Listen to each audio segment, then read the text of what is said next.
Well, hey there, it's Lynette, and welcome to This is 50. On this episode, I have invited my very close friend, Sylvie Linteau from Calgary, Alberta, to come and share her story about how she left a 17-year teaching career and jumped into her side hustle of real estate. We have an amazing episode for you. We are going deep into fears, how to uncover fears, how to move past them, and really sort of the steps that you need to take to make the change that we all know we want to make. But often we get stuck and we don't really know how to get started or to find the courage to do so. I hope you enjoy this episode. It's a wonderful episode, and it was such a wonderful opportunity to get insights from a very dear friend, Sylvie Linteau. Enjoy. Well, hey, Sylvie, how are you? Good, Lynette. How are you? Good to see you. I know you are sitting in your beautiful home in Calgary, Alberta. I'm so happy that you are able to join me on this podcast today. Yes, me too. And thanks for inviting me. Lovely seeing you in Mexico, enjoying your adventures around the world and living the life you've always dreamed of. Yes, well, and that is exactly what I want to get into today, because you are a big part of encouraging me to go after my dreams for many years. You and I have known each other for, I'm going to say roughly 20 years. We met through a mutual friend in Calgary. And I guess just throughout our time together as friends, we've always encouraged each other to go after what we want. And you've always been such a great resource for me in terms of whether it was just your philosophy on life, or here, read this book, you should read this book, you should read that book. I think I read most of my books. All of my self-help books were coming from you. So I wanted to have you on the show because you and I were catching up the other day, and you had told me that you finally left your 17-year career as a teacher.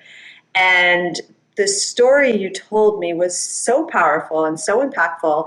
And I just thought, oh my God, there has got to be a million women out there that would love to hear this story and how you found the courage to finally leave that teaching role. We all know that as teachers, you kind of, you work towards the pension. And that is something that I know you were always sort of holding on to, and do I leave? I've got so much time invested. So I want you to take our listeners through what was the tipping point for you to finally make that decision to leave your teaching career? What were some of the feelings that we were going through? And then how did you ultimately make the decision to leave? Well, I think the feeling of wanting to leave was there for quite some years, and it's difficult to leave stability, especially in Alberta, in Canada, where the teaching profession, where we are located, pays the best. The pension is very good. The golden handcuffs for a teacher were quite nice. However, coming from a world of sports, I have this angst to discover new things, to learn new fields. As you said, I've spent my youth, doing visualization about what it is that I want to achieve. And then I found myself in this role of, I hit a wall. It is Groundhog Day every day. It's, oh my God, it's Monday. And it felt like that every day. Love the kids, but there's a point where I wasn't reaching all the skills that I have, things that I value in life, and working towards the things I wanted to do, explore. I think too, as you age, you find your mortality kicks in. It's like, maybe I have 10 years left to work, maybe 15, but you need a change. I had no mental energy anymore. It was just going through the grind every day. And pain is what really pushed me to act. And I read a lot, I write a lot, and I find when you write down what it is that you want to do, you dream a little bit, you kind of think, oh yeah, one day I can do that. But I did, because 10 years ago, I came across a book from Darren Hardy, The Compound Effect, and it pushed me to do my real estate license. So I've been a realtor part-time for 10 years, and it was going to be my retirement plan. Although I'm probably too young to retire, I did leave teaching. And I think It was very hard, but I think COVID really helped because COVID did the same for many people. It forces you to really look in the mirror. You're alone all day. There's less distraction. You cannot distract yourself with as many activities as you normally would. And it's a look inside of you that really gets you thinking of, okay, what do I want to do for the rest of my life?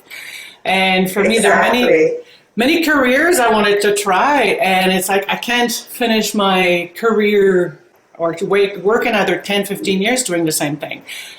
The other part was I need to lead. I need the freedom. I needed to do something different. And having your own business, as scary as it is when you've been employed all of your life, probably the best thing I've ever done. Super fantastic. Really? Okay, so hold on a second, because you said so much there. I want to kind of go back a little bit. I want to kind of drill down a little bit on when you were saying the pain. What did you mean by that?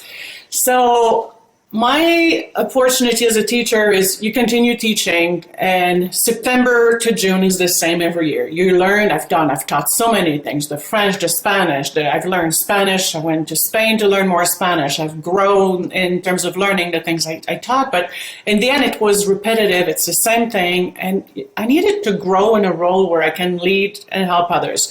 I thought going into administration, I tried and it just did not connect with me. And it's like, okay, if I don't do that in education, then I need to do something else. So you're talking about going into administration in the teaching realm. So like going to be a principal or something like that. Okay. I see. But it was still under the same umbrella of not restriction. It is the right word, but I needed to bloom where it is my business. And I work hard and I get the results in the end. Teaching, it's very surrounded by leaders above you that you're restricted. It's the government. It's our public system. Mm-hmm. And my dream of having my business was not answered. The pain was... You talked about the pain. You talked about that fear. You told me on the phone when we were chatting, you're like, I was scared shitless, Lynette, to leave. So, and you even said you had the golden handcuffs. You know, it was a lucrative thing to be in teaching, and you get your pension. And so, walk us through that thought pattern. You have a lot of anxiety too when you're about. And I couldn't sleep. I'm like, oh my God, what am I doing? I disliked my job like many people at this point. I was hitting a wall, teaching junior high. Loved the little kids, but junior high just killed me. It's like no connection. The kids are great, but they're totally in a different direction. And I get them, but it's like I needed more. I needed to be part of something bigger. And it's that thirst of more that really pushed me. And I've read all my life, we're led by pain or pleasure, and there was no more pleasure, very little. Wow, I love that. And I learned to writing down, okay, here's the pain. If I continue the things that I do with this pain, where does it lead me? It's just worse and worse and worse. And you lose yourself. You lose your joy of life, your joie de vivre, as I say all the time. Mm-hmm. But if you focus on the pleasure, the things that could bring you pleasure, then it may help. It may help, even if it means leaving what you're comfortable with. And as humans, we would rather stay in a painful situation than change for something that may be better, because we're trained to do that. We're trained for safety. It comes from our ancestors millions and millions of years ago.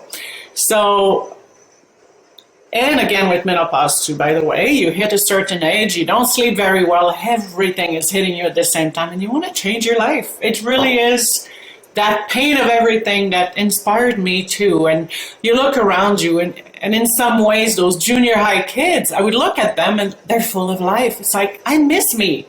And I always remember as an ex-athlete, I competed as a speed skater, as you know, for 25 years. I love that. And it's like, I want to find that love for something that I want to do, not because my career path took me there. And then as you know, you're 20-year-old, you start a job, maybe 30, and you get stuck in there. Some people have families, kids, they can't get out. It's hard to start again. But I needed to find me again. So I wrote down, I read tons. There's a book called Be Great by Peter Thomas, by the way. Be Great by Peter Thomas, Yeah, founder of Century 21. But I read over the years, it's like your values are so important. If you don't honor yourself, you're going to pay the price with misery, and you affect everyone around you. It affects your health. I was sick with everything, cold and this and that, and you don't sleep well. And having changed this is the best thing I ever did, ever done. So what was the day like when you said, okay, finally, I am going to resign? Because you left early, right? Like did you get your pension? I did. So, and that was another force that you hit a certain age, you have a choice to pull your pension or continue. And when you hit 55, if you don't take out your pension, then you receive X amount. So that date really pushed me in a way a little more as well. And June 13 last year is when I thought, okay, that's it. I'm doing it. I took this step and I didn't sleep well. I would be awake all night and I was not present in my life for a few months until I made the decision. And funny enough, everyone always says when you make the decision, the path just shows. It really did. All of a sudden, it just opened right up. So when you make the decision, the path just shows. Absolutely. I love it. That gives me chills. I read, and I forgot the exact title. Take the first step and the bridge will appear or something like that. And it's exactly how it felt. And since then, and then the anxiety is like, oh my God, how am I going to make money? You start your new career.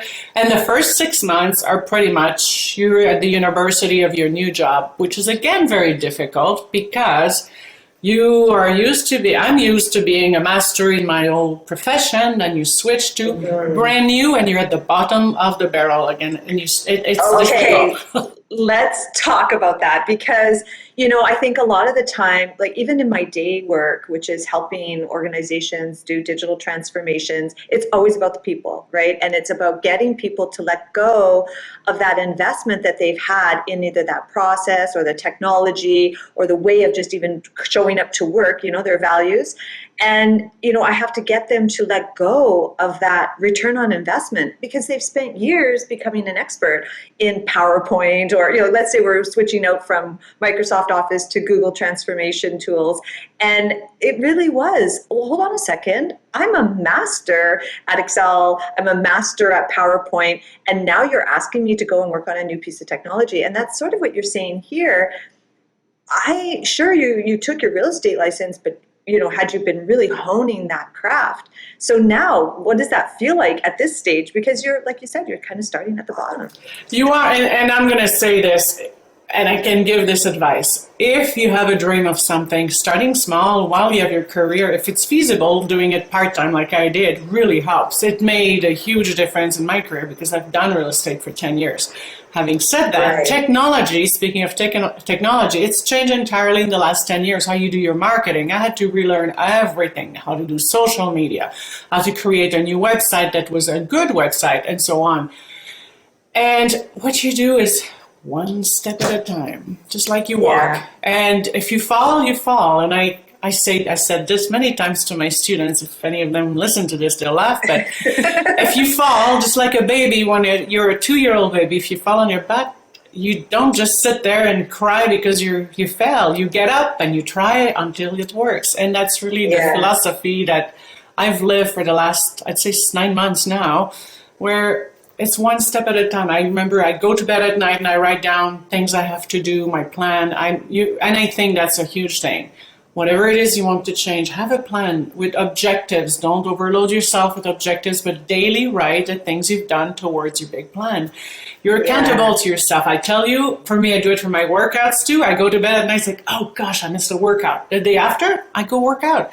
It's anything you do.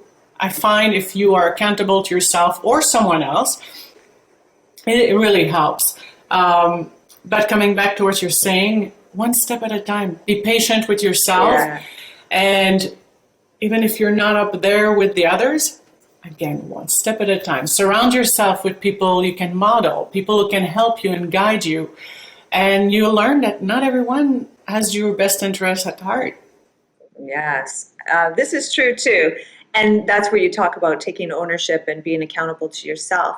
The one thing, though, I want to say is even though you felt like maybe you were starting from scratch, and yes, you had started your, I guess we'll call it a side hustle 10 years ago when you did take your real estate license, even if somebody's listening to this today and saying, okay, well, I didn't start a side hustle 10 years ago. So if I did quit, I would be starting fresh. So maybe it is, continue to do your work, but then starting a side hustle and sort of having it grow together.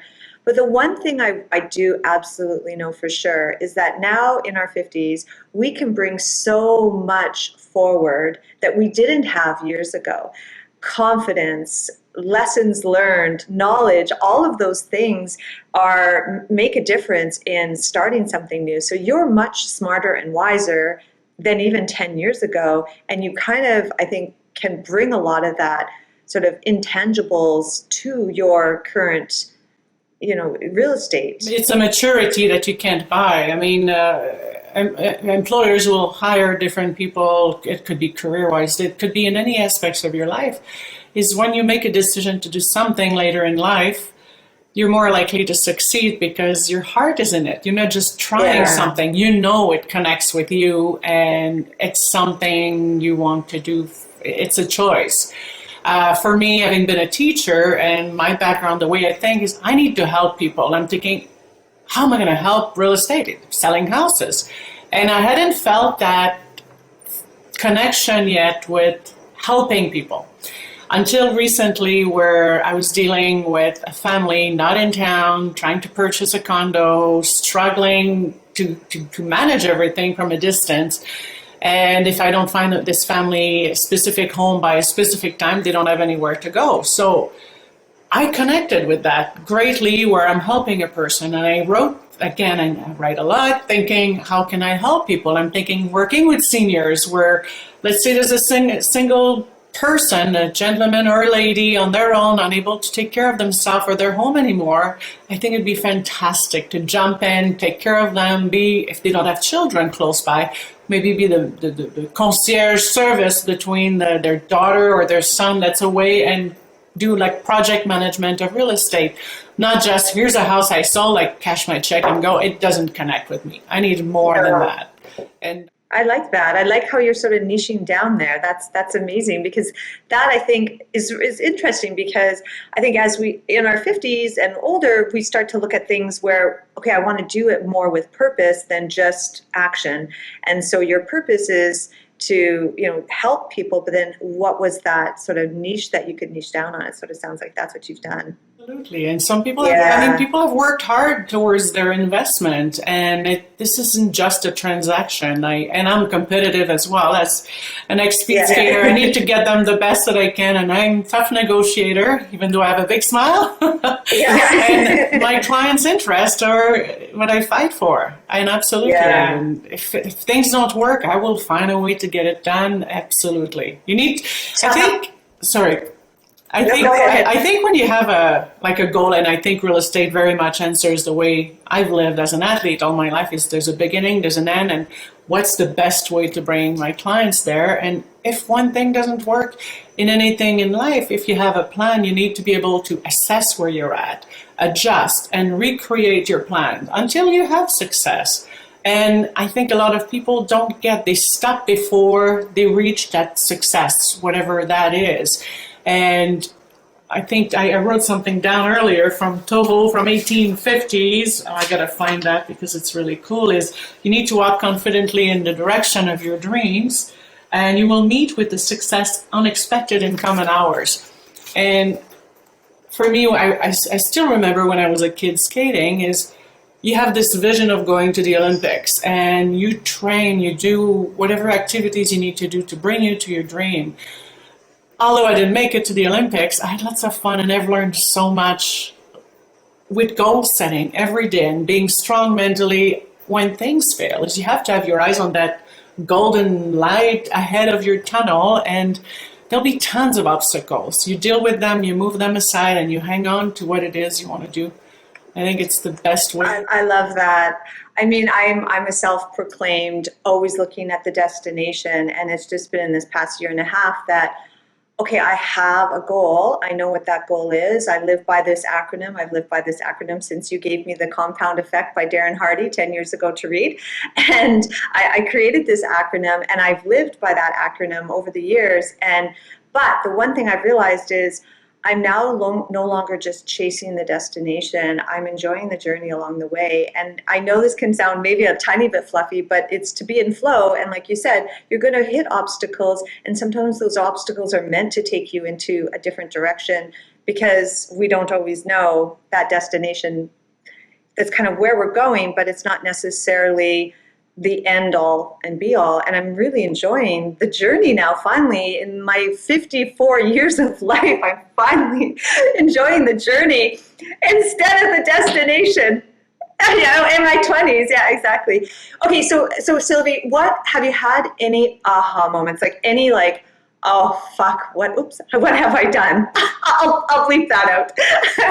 What have you had any aha moments where you've said to yourself, what have I done? Why did I leave the teaching career here? Oh, yes. Yeah. At first, I mean, I left last June and I'm like, it'll be good, everything will be fine. And I started, it's like, oh my gosh, I have no clients. And I'm like, I'm doing social media, I'm calling everyone and I'm embarrassed. Hi, it's me on the phone. And I hate God, it's embarrassing as a teacher. People come to you. They need something. They need your help. They value you. They look up to you. Like in any culture, teachers are looked up to. A realtor, it's the opposite. You're a crook. They look at you in such a way. I'm like, oh my God, I'm not used to this. And I'm like, how do I create my clientele? So again, one step at a time. I started posting on social media without overloading my friends and family. But who better to depend on it out of the gate? I've written, I'm trying to do things differently. And I'm still trying, right? I'm still working at it. And writing letters to neighbors if there's anything I can help you with your real estate needs. I walked around, delivered my letters instead of just doing a mail out. I have done a mail out. I know I'm a proud owner of a bus bench on 4th Street. You're a proud owner of a bus bench? Oh, that is so cute. I love it. You have to try. You got to do what works, right? Yeah. Creatively, I'm thinking, how do I get things working? And you just need to think outside the box and not let your fear in the way. And trust me, it still comes. It's a little cloud next to you that says, oh my gosh, you could have, should have. And of course, as a teacher, you can substitute teach. I kept that on the back burner.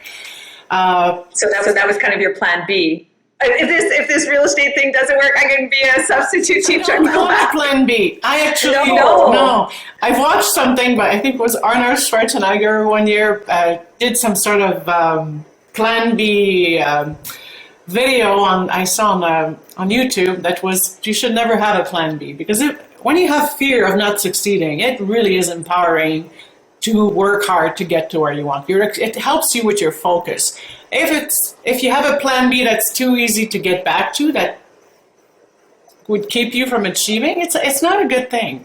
So I tested my plan B. I went and substitute taught in a junior high class. I'm like, oh my God, and I came back in a hurry. I'm going towards the right place. So So you did test your plan B. I went just to get reconnected with kids because I have to say the first 6 months of just focusing on real estate is how does social media work? How do you do your marketing and you recreate your website? I felt I was working for people who wanted to create my website, to do my marketing. It's like, it was a lot. It was overwhelming.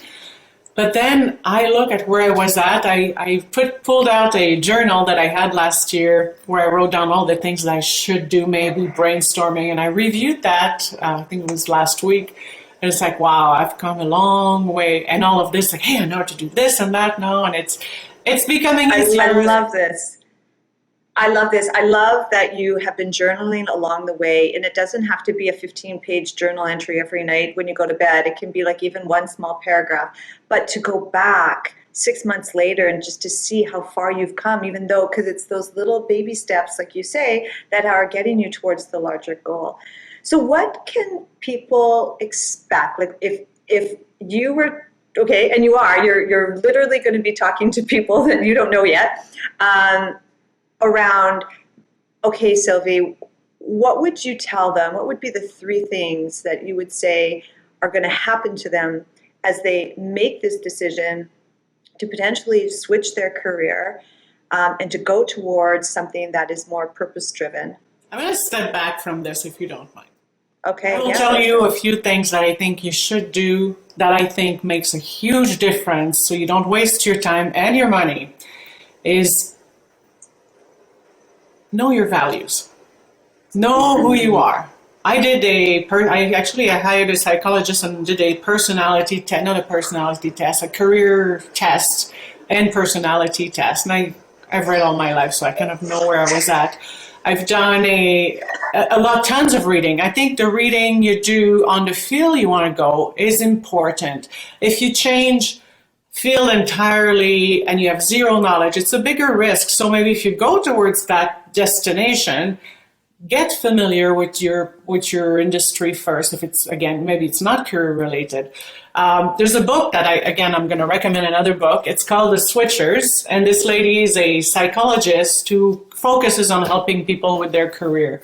The other part I think that's important is your motivation is going to go up and down, and you're going to doubt yourself.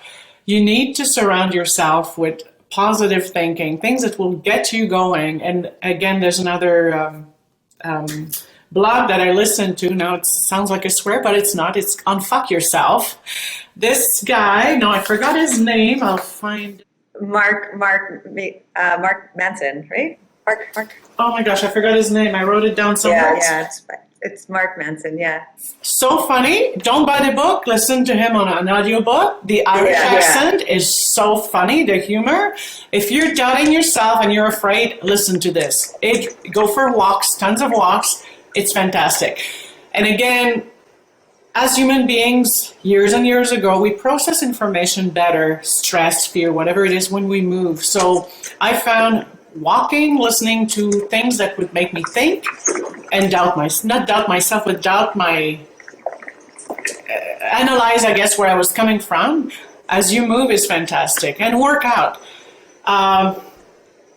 It clears your mind, basically. Now your question, coming back to your question, 3 things. Yeah, and I got the name of that individual wrong. It's the Unfuck Yourself is his name is Gary John Bishop. Yes, correct. Yeah. It's fantastic book, fantastic information. Another one is called the Lemonade Life. And Zach Friedman. And these are all books I picked at, and I don't swear by them necessarily, but all of these books give you little bits and pieces to help you reconnect. Because when we're stuck and we want to change our life, it's like you don't see ahead of you. And you get lost. This one thing in Encore Life Academy, into my program, that it's not available right now for registration, but in the coming months it will be. And that's the first thing we do is we go through purpose and values. We do a bucket assessment in terms of different areas of your life and really sort of analyzing where are you today. And then we get into where, it's all community-based. So all the women get together every Thursday and we work together. So it's kind of similar to what you're saying. Surround yourself with people who are going to support you on this journey and also help you ideate and brainstorm around what skills do you have that you can take forward into something new. And it's not just like, oh, well, Sylvie went into real estate, maybe I'll go into real estate. That's not the right process. The right process is, like you said, first understand your values, find out what's going to make you happy, what is your passions, and then work your skills, and then working with this community to help you identify the skills, and then saying, okay, well, try this, maybe try this, but don't go out and shoot from the hip and just like go start implementing it. It's like you said, then do your research. Is this an area that you would like to be in? And sort of test the theories a little bit. And then, and only then, do you start to finally make a plan that you can then start to execute on, and which is essentially what you've done. And one more thing, you're going to have a lot of people around you doubting you. Your naysayers. Oh, I know. No, don't do that, because they're afraid that you're going to become a burden probably for them, and they don't do it themselves. So stay away from the naysayers. Surround yourself. I love that. Done it. That's seriously the best advice. Go find a model, a role model of someone who's who's currently doing what you do, and they can give you tips as to how to get there. Even better, they can become your mentor as you do what it is you want to do. It makes a huge difference. Another thing that I found helped me a lot, I think I mentioned that before, is visualization. Visualizing what you want to achieve. No, it's not magical, but it is. As an athlete, we used to do that all the time. You visualize it, and you see athletes just recently at the Olympics. They see their race before they get there, and you can, as a skater, you could just feel every lap, the start and the end of a race, and it makes a huge difference. Your brain doesn't know the difference. There's a test that they do, psychologists do sometimes, is you imagine you bite and take your time to think about it. You bite in a lemon, like think of this juicy lemon, you bite and automatically your mouth waters. There's no lemon, but your body reacts to what it is that you think. So whatever you put in your mind, make sure it's good, because as we know, our thoughts will affect what we do. It affects what we say, what we do, and what we do becomes our habit and our destiny in the end. But visualization is key. See, and at first you don't see it. Yeah, I love that, Sylvie. That's amazing, and you're right. There are so many tests out there where people have said, okay, I'm gonna like hit your finger with this hammer, and you're not looking, and you actually that pain does come, and your finger wasn't even hit by the hammer, kind of thing. There's your mind plays really tricky games, like you said. It doesn't know the difference between reality and what your thoughts are. So that's really good. And the same with the media. Yeah, same with the media. I know, exactly. What would you say, Sylvie? How are you feeling now? Leave us with a closing statement around just how your freedom, what it's been like to make the change. Well, in terms of freedom, I love getting up, having my coffee, and I can go to the bathroom because teachers don't.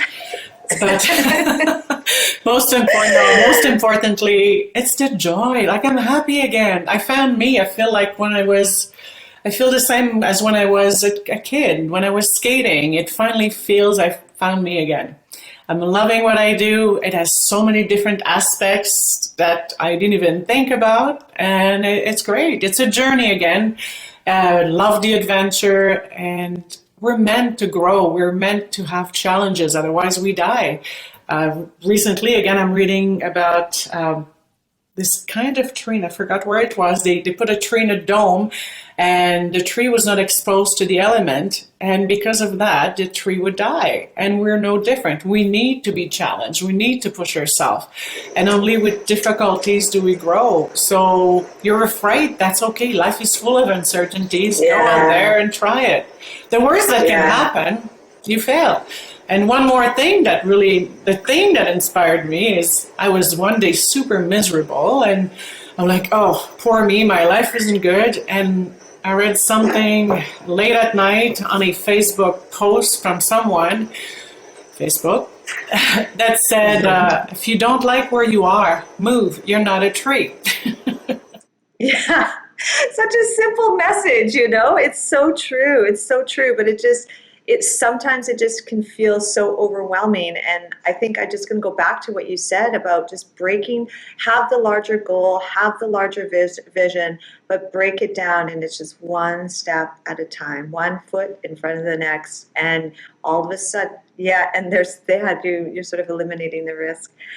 Sylvie, I miss you terribly. That was the fast 30 minutes. I really want to thank you so much for being on my podcast. You're one of the first 15 people who have spent some time with me, and I really appreciate you sharing your story. I'm sure that lots of people are going to get some really good insights from listening to you.